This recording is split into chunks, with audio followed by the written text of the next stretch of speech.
So this is Ramjoo's Diaries. Mara, could you unmute and read for us, please? Sure. Second foot journey, Ahmedabad to Navsari. To Navsari. All right. It's not going down. Okay. Yeah. Okay. Final meeting, June 22nd, 1923. A discussion took place this afternoon between Baba and the Mandali. When all were present, the following points were agreed by all after careful consideration and mature deliberations. That those, that those who accompany Baba for touring on foot do under any circumstance by their own free will and on their own responsibility. Further, as a proof of this, all have agreed to sign on a stamp paper to the effect. 2. All are agreed not to leave Baba under any circumstance before the tour ends, but have also agreed that whatever and wherever anyone or more is ordered to do so, they should leave for whatever place ordered to. 3. The 3 is as Asthma persists to join the party in spite of the repeated preference given to him by Baba at his own responsibility and at any cost or risk, it is decided after lengthy discussion that Astama should accompany the Mandali. 4. None of the Mandali, except any supernatural acts from Baba, has help under any circumstance, even any case of passing away of one or more of the Mandali, as has been said by Baba, to happen in the future. After noting Baba's explanation that while touring, he will be in such a spiritual stage that he will be quite helpless and might have to suffer even at the hands of merry yogis and advanced souls, both internally and eternally, as has been the case with Sri Maharaj Swami Vivekananda and Ghaus Ali Shah. Second foot journey, June 23rd, 19. Preparations completed. Robes and other touring necessities were ready by now. Baba and the party put on all full dresses and got photographed twice. The group photos, however, did not develop well, but Baba was well caught by the camera. When he sat for the picture all alone, both times Asthama is sent to Ahmedabad to get permission of his parents to join in the proposed tour. Baba and a few of us went to the Empire Cinema in the Chavani and Pasad, an interesting evening in the witnessing of fine film Heliotrope, Gustaji, and Behramji, who have been taking food only once in 24 hours and water only between certain hours since leaving Nagar, are observing complete fast for 24 hours, 32 hours before commencing to eat regular. Agreement signed. The touring program is changed a little after lengthy discussion at the Sudan instigation of Baba. It is decided now to go to Calcutta instead of Kashmir and to start on foot from there to Bombay. Thus, however, the main program is unchanged. Sadashri and Wazifdar have been wired to meet us in Calcutta instead of Kashmir. The most important event of the day was the signing of the agreement on duly stamped paper by all of us. No, all of us. All the busy packing our things as we are leaving Quetta tomorrow, save for 2 shirts, 2 pants, a blanket, robe, bag, and water bottle, and a stick with each. Everything else is packed in separate bundles to be forwarded to depot. June 25th, 1923. Stating from Quetta. Amidst of the hustle and bustle of starting from Quetta, more excitement was added to the atmosphere by a sudden proposal of change in the program by Baba. After many proposals and counter proposals, it was finally decided to go to Ahmedabad instead of Calcutta and to start from there on foot. Most of us decided in favor of Gujarat, but very hesitatingly, as Calcutta appealed to us more, save for Gustaji and Slamson, who were simply bubbling with enthusiasm and praise about Gujarat. Besides, Ramjoo's diary, Aringaon and Toos. Besides the change in the starting point, the question of begging to was dropped in favor of taking gram and parched rice for eating and water for drinking, but nothing else at all. We packed our things in a cart and walked to the station with Baba. The train steamed out at 4:55 a.m. with a hearty send-off by Messrs. Rusi, Sorab, Pirosha, and Ada, who had accompanied us to the station to see Baba off. Rusi almost got tears in his eyes while parting with Baba. Soon after, Baba distributed the food for the evening meals, but Gustaji and Behramji were given only bread to be taken along with water, while he himself took some drink only as usual.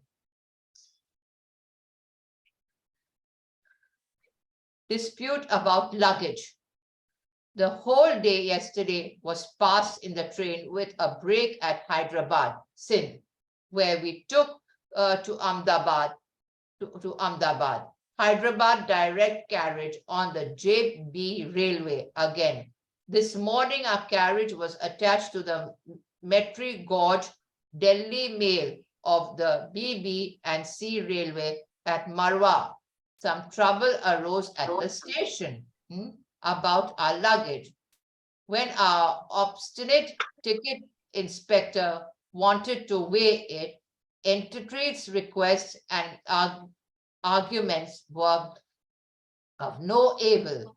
The dutiful inspector asked us to bring out our things there and then on the platform scale. When the inspector refused our last suggestion to wire to destination instead of troubling us on en route, we too refused to move even a single thing from the carriage. The dispute reached such a point that the police were called in, but we remained firm about our decision. Soon as last the station master was called, he proved to be very reasonable and policeman and brought about compromise by way of instructing the inspector to weigh our things, excluding the beddings which the inspector wanted to weigh too in the carriage with a hand scale. The station master spoke Urdu so well that we all took him to be a Muslim. But upon inquiry, he said that he was a Brahmin. He too inquired about us. When Gustaji told him, pointing towards Baba, that he was our leader and we followed him, Baba regarding spirituality, upon which the station master seemed to have understood. Leader, Pandit, in quite the literal sense of the word. And as a priest, Gustaji said that by leader, he did not mean parrot or priest, but realized man. By now, the train was about to move. So the station master got down and the inspector who had been so long gone to get the scale, the second foot journey. The scale and assistant returned to our compartment. Baba suddenly asked us to give the Urdu copy of Sri Maharaj's life that was with us to the station master as a present. When the station master chanced to look at the Baba photo near the title page in the book I gave him, he ordered the inspector to clear the train had started. So after all, we reached Ahmedabad at 9:30 in the night without any further trouble. According to the wires sent from Quetta, Vajifta Sakdeshwi were present at the station along with Asthama, Gulamai and Saroj, who departed from us and left for Bombay by 10 p.m. together with all our things and clothes, excepting those to be kept with us on the walking tour.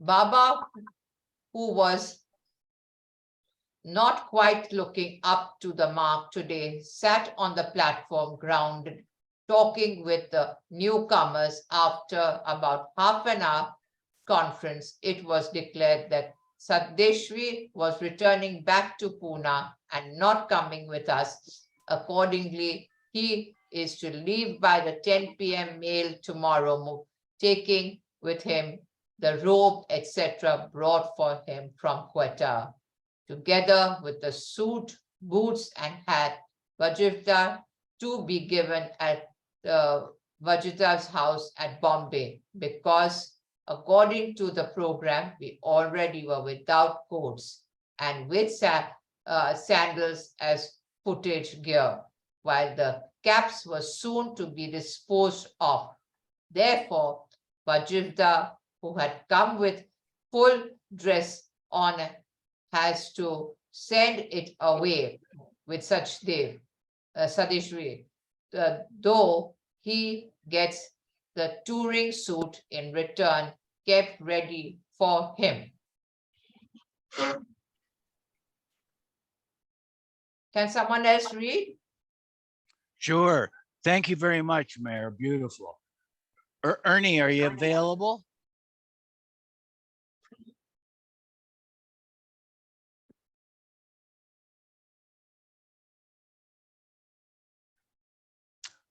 By this time, Slamson had arranged for us to stay in the local Parsi traveler's house, to which we went by one of the numerous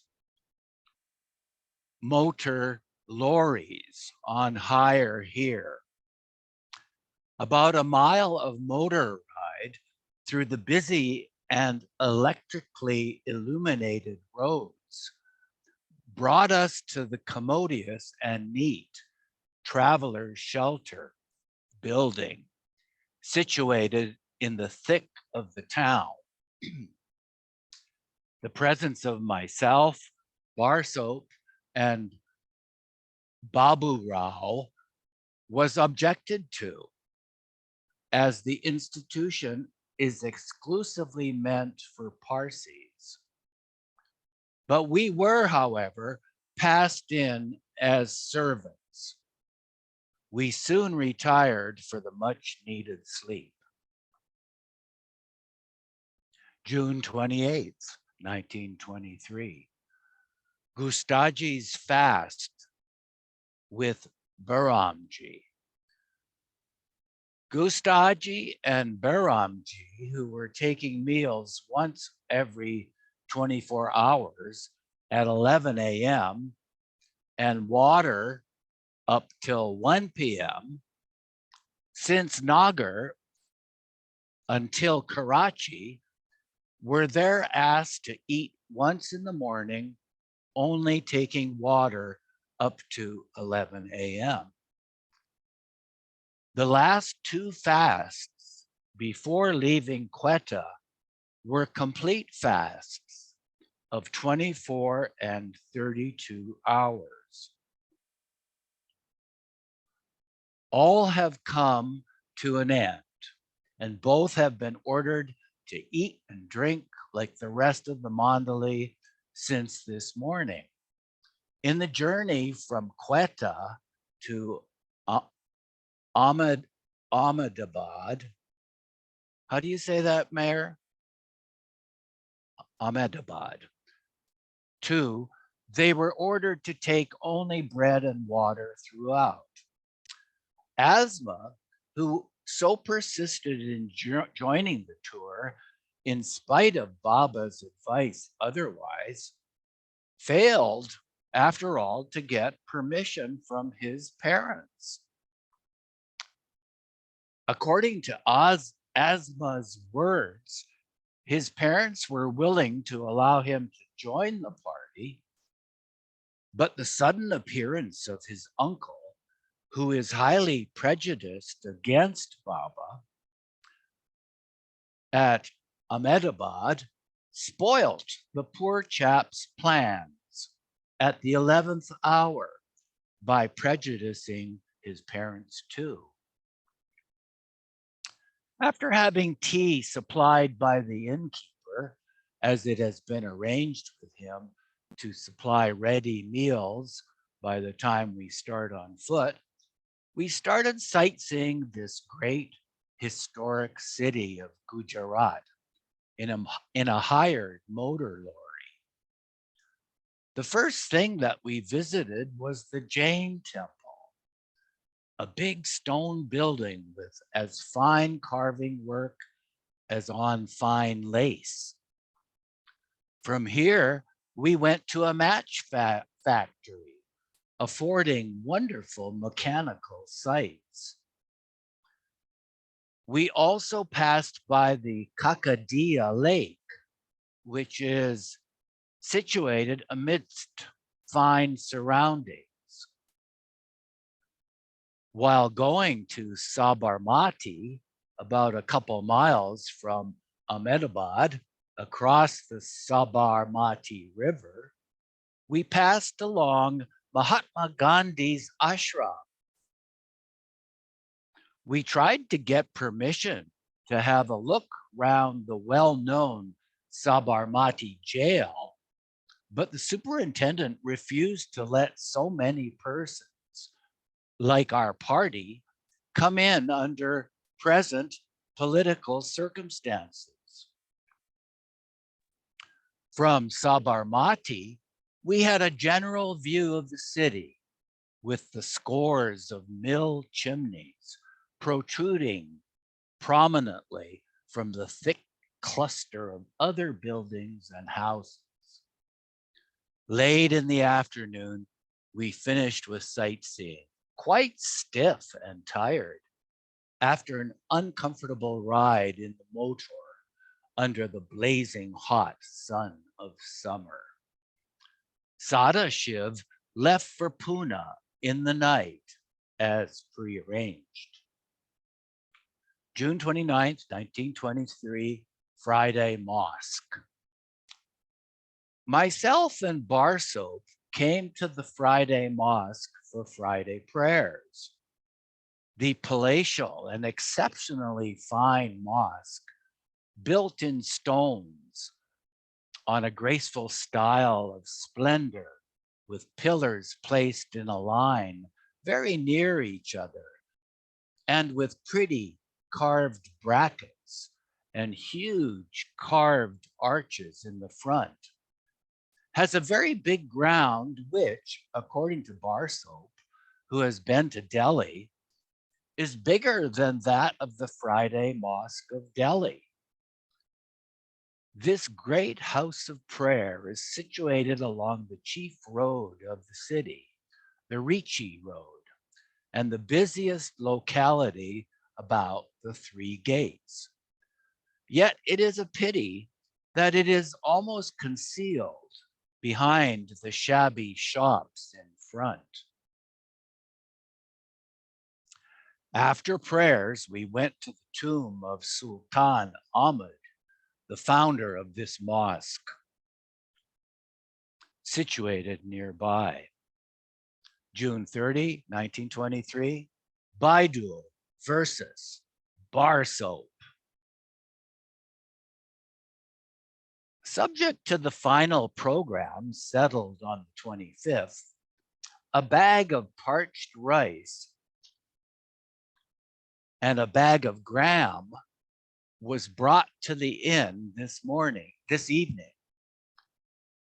In spite of it being prepared at special orders, they proved to be of very poor quality. Further, the bulk of the stuff showed it to be very inconvenient in practical handling. So it was again, after some discussion, decided to return it and take dal rice instead.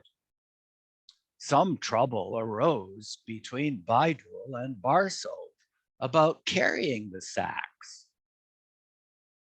The latter wanted to carry the gram sack, it being a bit handy, and asked the former to carry the fat parched rice bag, on the grounds of his, Baidul's, body being very much like the bag of rice itself. But according to Barsoap, Baidul took the gram bag and left the rice bag for Barsoap by way of mischief. The result was that a coolie was engaged to bring the forsaken bag on account of Barsoap's refusal to handle it. And this gave rise to an inquiry by Baba himself in the matter.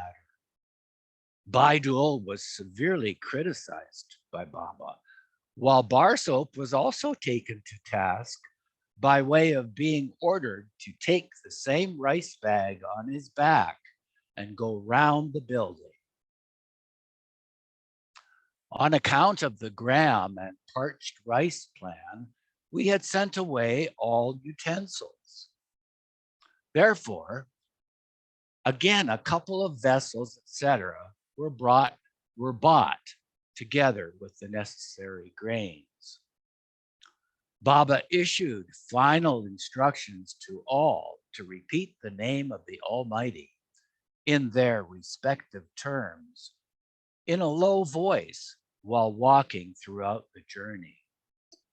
We retired early after being completely prepared for the journey in the morrow. Ernie, could you unmute and continue, please?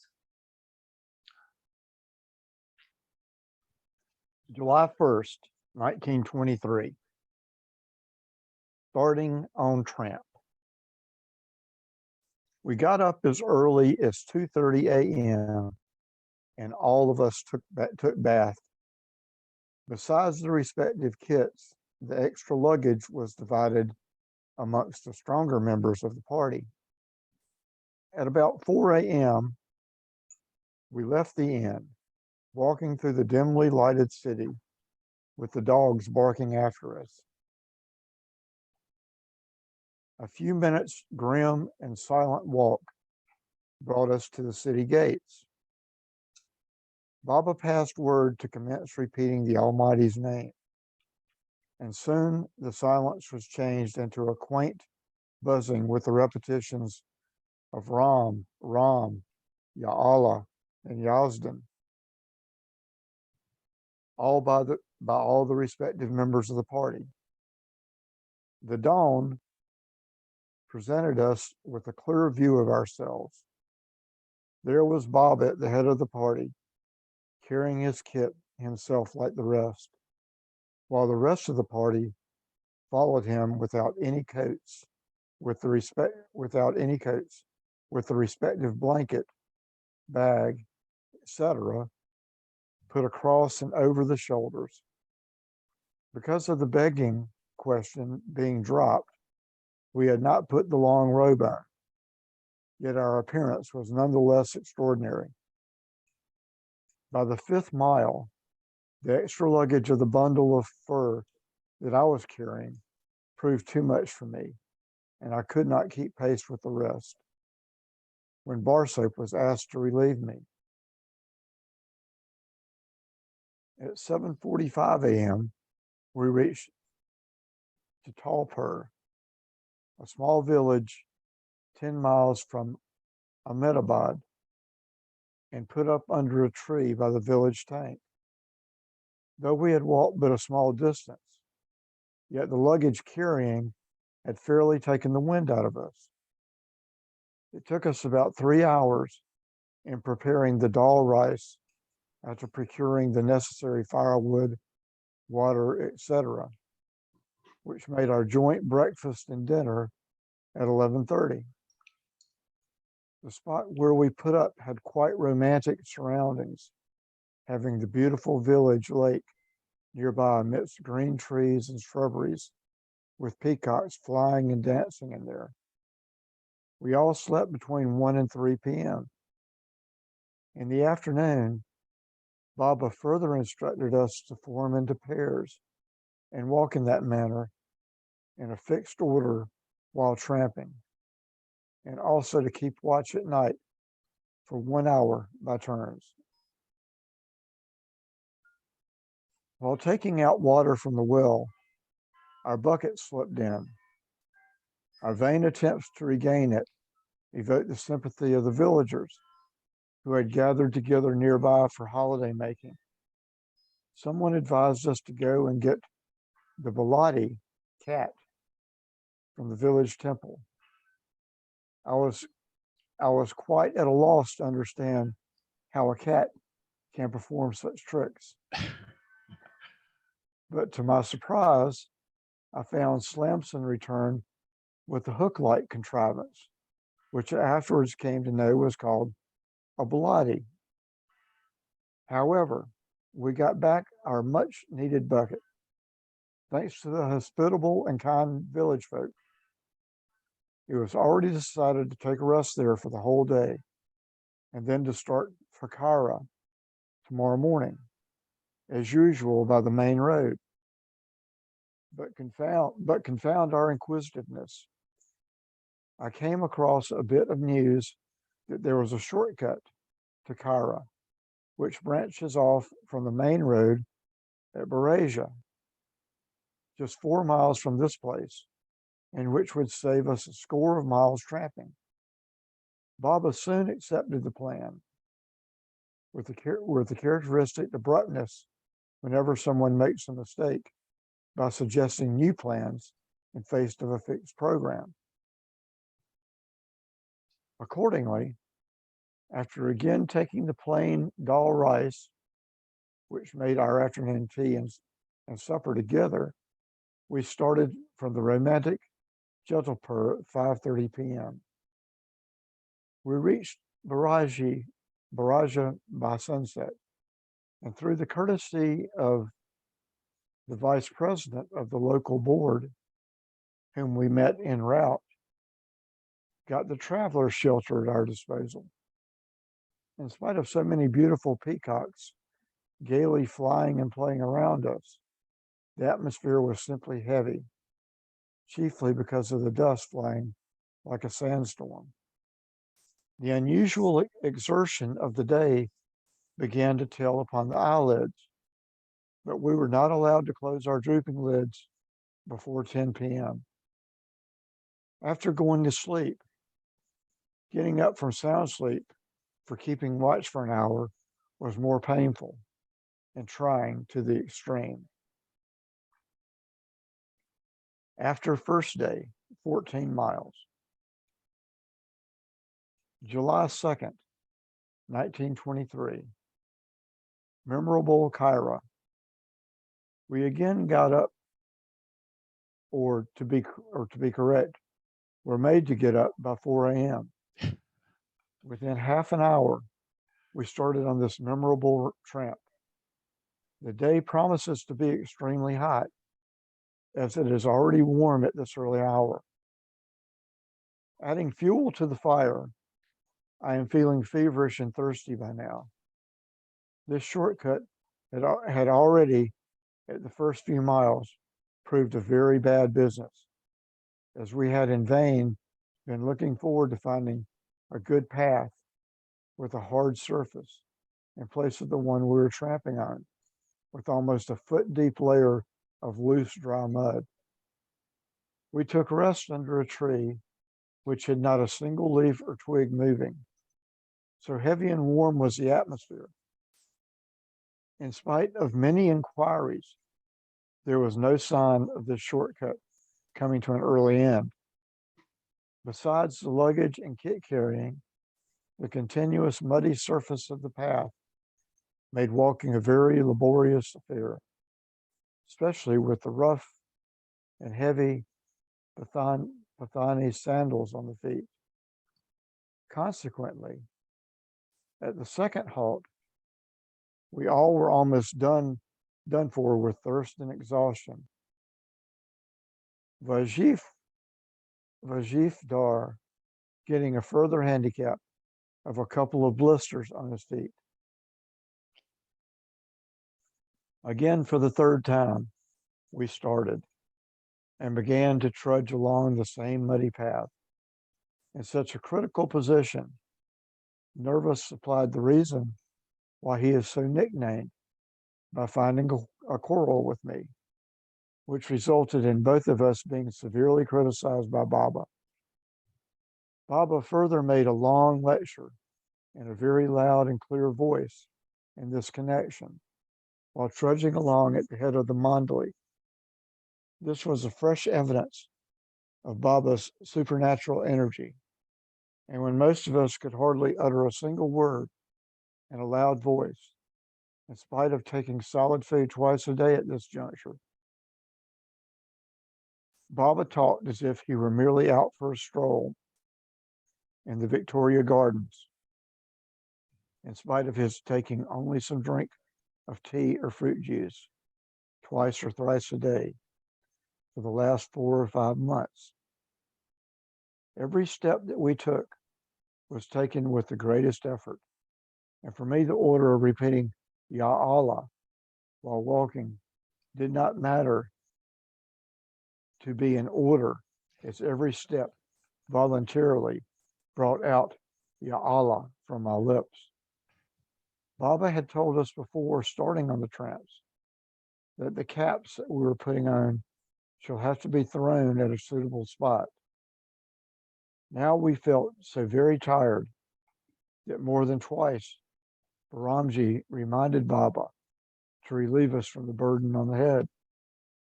As a bit of consolation, we at last came to the river, beyond which lay our destination, Cairo. The sight of the water from a distance was enough to make our mouths water, but Baba issued instructions that no one should drink water unless ordered to do so. Hence, we merely had to console our burning bodies with external washing of hands, feet, and face. The mandali were quite done up by now, but as the destination was now fairly in sight, it made us move our limbs once again. Ramji again reminded Baba about the caps, upon which he ordered us all to throw them in the river while crossing the same. Almost all looked very pleased to get rid of the burden from the head in the 2 feet deep waters of the river. About a mile or more of more painful walk at last brought us in the city. But to my utter dismay, Baba did not seem to like any spot in the near vicinity to put up for the day. We began to wander along the bazaar and squatted down near the shop, attracting a large crowd of spectators around us. Some pitied our haggard and shabby appearances, while some advised us as to how to get quick help, probably taking us for beggars. In the same way, there were many who began to bombard us with searching questions, as well as laugh and jeer at us. The terrible thirst and the utterly broken down condition made us quite indifferent to what was going on around us. The only thought that prominently loomed before us was of water and lying down. Thank you, Ernie. Um, Elizabeth, could you unmute and continue, please? Sure. After Baba had tea, we again moved on. I could hardly walk straight. At every step, I felt as if I would fall down. With the greatest sigh of relief, we at last settled under a tree near the collector's bungalow. But save for a well nearby, the place was very inconvenient. The tree was quite inadequate to shelter us from the sun, while the ground itself was quite uneven. Almost all were quite broken down, and strange to say, the strongest of us fared the worse. For instance, Vajifdar, on account of the blisters, could hardly walk. There were Masaji and Baidu lying almost on the stomach and puffing like bellows, while Pindu and myself were thoroughly shaken up. I felt as if something had actually taken fire in my body, so much that I could hardly keep myself in one position for a few minutes. As well, tears began to flow for some time. Slamson, who was not so badly hit, brought the necessary things while Gustaji cooked the food. At 11:45, we all took the usual dal rice, but with the greatest difficulty, as only 1.5 glasses of water was allowed to be taken by each, strictly by measure, with the meals. While the thirst was so keen that 6 glasses would not have sufficiently quenched the same, Baba further ordered us all not to take a drop of water more until further ordered. Baba inquired of me whether I wanted to return home, to which I replied in the negative, but I said I did not expect that I would be able to pull through the whole journey. In the same way, Padre too, in reply to Baba's inquiries, declared himself quite hopeless for further action. Baba asked us not to be disheartened, but have confidence. In the afternoon, all were allowed to sleep, but the feeling of restlessness made me go to the shallow river nearby and sprinkle the dirty and muddy water all over my head, hands, and feet for a long time. Same was the case with Pindu, who would frequently come before Baba with a protruding tongue, as a silent appeal for water, in spite of getting an extra glass of water like myself. Upon this, Baba made him take half a cup of the clarified butter. The reason for the general breakdown of the Mandali spirit could not be due to tramping, as we had walked only about 15 miles from Barija to Kaira, but to the restriction from taking water whenever one felt thirsty, and the kit carrying, and the plain dal rice taken twice in 24 hours, which almost amounted to fasting. About 3 p.m., a police sergeant came for inquiries and took down the names of all of us, with which he looked to be satisfied. The sergeant, however, gave alarming reports of the atrocities committed by the infuriated mob of late in this district on account of the child stealing scare, which prevailed strongly here, like some other parts of the country at present. He further advised us to be very careful, or better, to clear away as soon as possible. Tramp postponed. As clearly rumors were current in the city about us being the child stealers, Baba asked Vajifdar to go and see the local superintendent of police, a Parsi gentleman, to get his advice and help. But the superintendent could not take the bare-headed, long robe and sandal-clad figure of Vajifdar to be really that of the famous Parsi cricketer. And I think for the same reason, Vajifdar's vague explanations about the reason of our tour too did not strike him to be the virgin truth. Consequently, Vajifdar returned without any encouraging news from the superintendent.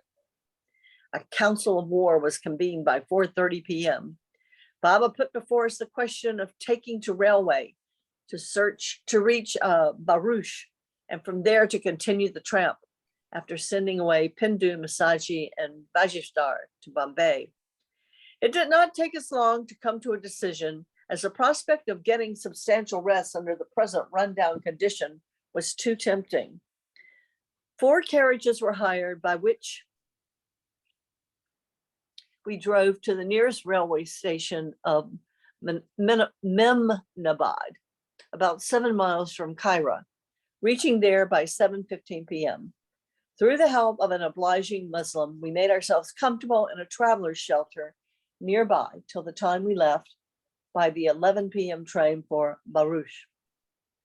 Although each and every member of the party felt the pinch to some extent of the never to be forgotten warm time that we had today, Baba did not at all look affected, though he too walked the same distance and carried the same kit. I guess that means package. After a second day, 29 miles, July 3rd, 1923, Baruch. Early at 2:30 a.m., we got down at Baruch and awaited in the shelter compound near the station till dawn. By that time, Baba, Slamson, and Vajifdar were in carriages, and through the latter's relation, arranged for our stay in the local Parsi inn. After Baba and party returned, we all walked to Jamshed Bagh, about 1.5 miles from the station. As usual, myself, Barsoap, and Burbarao were passed as servants. Considerable inconvenience was experienced on account of lack of suitable site for cooking and the scarcity of drinking water in the city. After taking the usual dal rice at 11 a.m., we repaired to the Narmada River, passing nearby for bath, etc. The bath and the washing of the clothes did not prove a pleasant job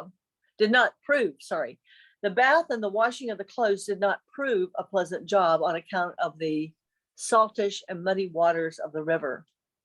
Afterwards, we rested in the inn till 4 p.m. when the time was well past, and listening to the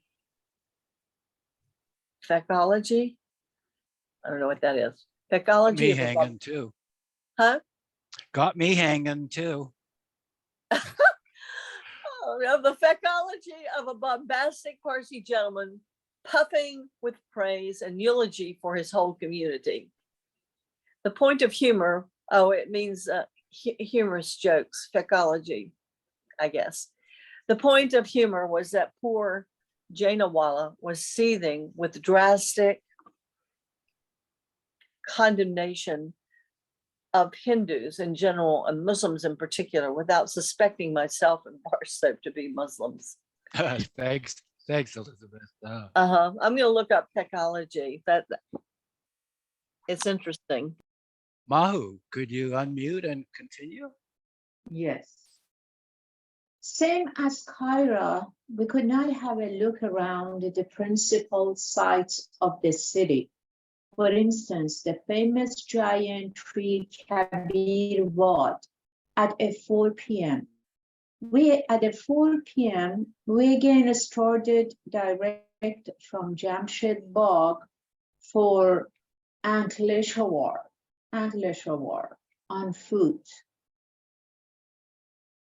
We again came to the river and hired boat to reach the opposite shore at the shortest route to Ankleshwar. After a touching goodbye to Vajifdar, Masaji and Pindu, the rest of us were hustled in and the boat was pushed on. The strong breeze blowing at the time gave a lot of trouble in putting up the sails, and Neves very nearly missed losing his eye as one of the thick, strong ropes came swirling through space and with a thought knocked his rest, on which he was resting his head. Perhaps this was the forerunner of the coming trouble.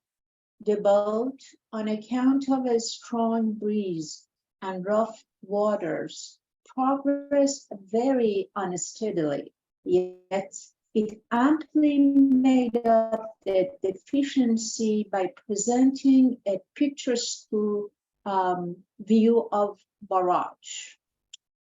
Behind the old romantic stone wall, which is running all along the coast, were the small and big houses of various shape and color, with the clock tower and the temple prominently looming in the background. At the right, across the river, was the gigantic railway bridge, one of the greatest of its kind in India. We had hardly been enjoying the fine scenery for 10 minutes when, with a great shock and noise, the boat came to a standstill. Because of no rains, the river was very shallow at many places, and thus the boat had run aground.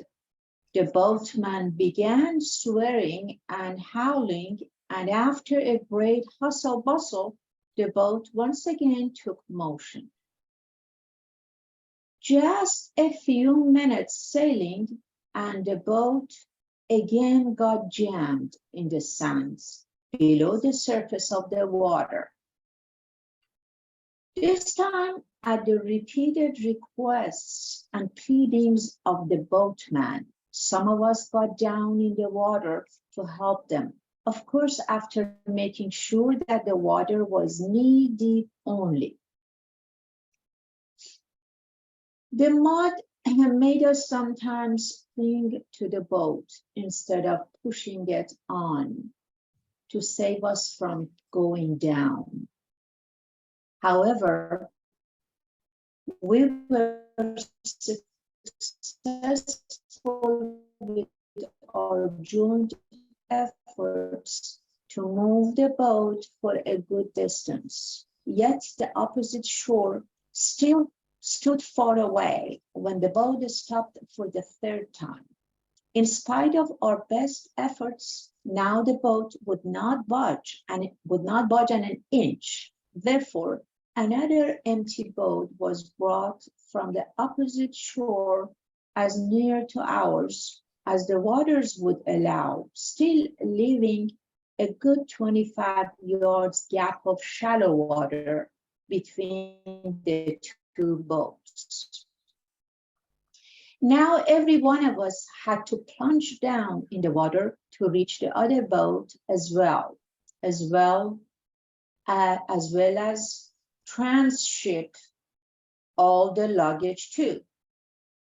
So after folding the pants knee-wise and rolling up the sleeves, we all, including Baba, went in the water one after the other with the respective and extra kit carried by each.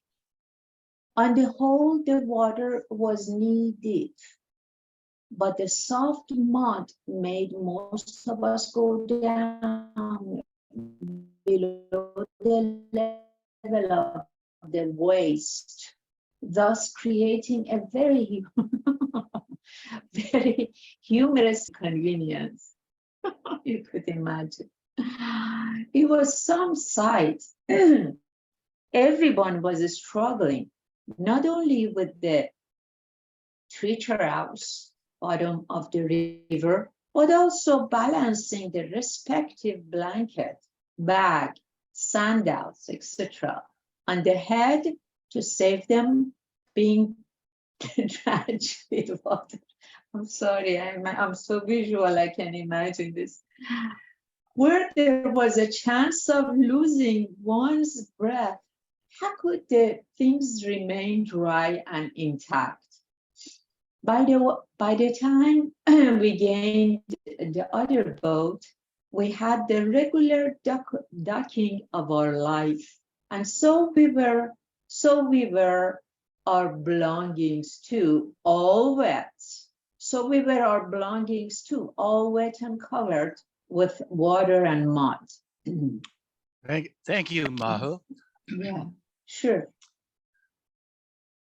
Betty, do you think your pussycat will allow you to read? Unmute if she will. See, water and mud. Boy, this misery is just beyond my comprehension. He really describes it well, Ramjoo. Where are we here? Water and mud.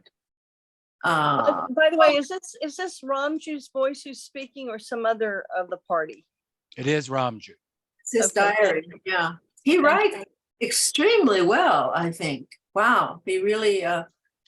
Okay, Betty, enough encomiums. Please read.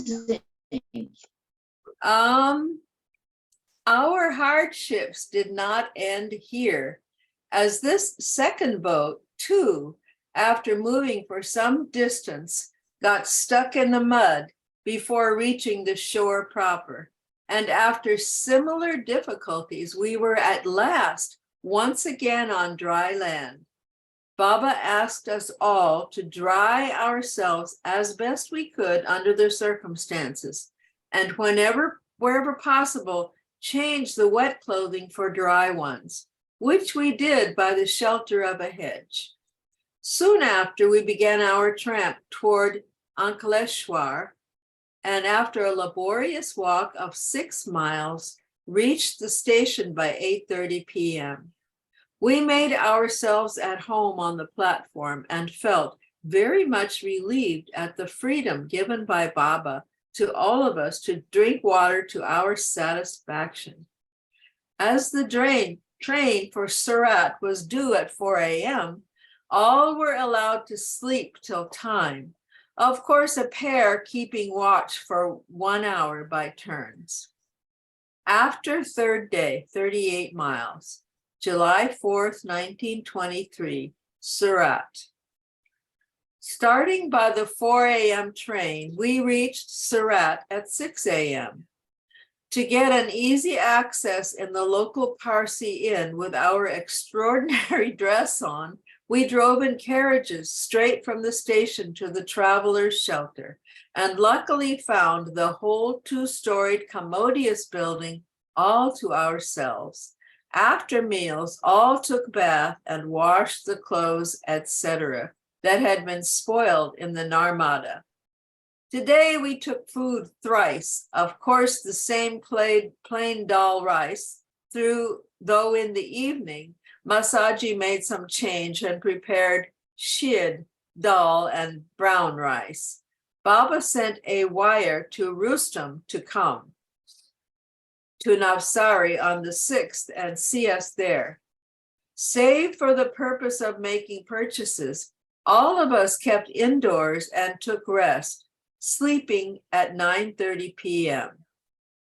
After 4th day, 38 miles. July 5th, 1923, 24 miles walk. Having got up at 3:15 a.m., we were ready by 4 a.m. and started walking towards the railway lines, as it had been settled to reach Navsari walking along the railway. We left the public road near the station and began walking by the railway lines, reaching Sachin at 9 a.m. We halted here by the porter's hut in advance of the station and prepared the usual dal rice. After taking food and rest for a couple of hours, we again started along the railway lines. With one more halt for rest, we ultimately reached Navsari at 5:30 p.m. Having walked a record distance of 24 miles from Surat to Navsari, we were all naturally very tired, but strange to say, in the best of spirits, quite in contrast to the Cairo walk. Very strange that at Cairo, when the Mandali were quite broken down to the extreme limit, Baba did not look affected at all. And when the Mandali are in the best of spirits, in spite of walking 24 miles, Baba does not look quite up to the mark. Another uncommon fact is about myself having walked this distance so easily, because at the time of starting in the morning, I had felt so run down that I had never hoped to traverse 1/8 of the distance. We engaged carriages at the station and drove to the local Parsi inn called Sorab Bagh. This garden is situated in the thick of Parsi population, and we were frequently jeered and laughed at by the ladies and children while going to take water from the well. As usual, dal rice was prepared and eaten to the bewilderment of those around us, and particularly of the innkeeper. In the evening, a Parsi gentleman, having somehow got wind of Baba's arrival, came to take Baba's blessing. Baba sent word that he is to be let alone today, being very tired, but the gentleman persisted with his request, upon which Baba asked Gustaji to appear before him as Baba. The Parsi gentleman, never having before seen Baba, really took Gustaji for him, paid due respects, and departed. After 5th day, 62 miles. Thank you, Betty. And we'll pick up here next time, page 228.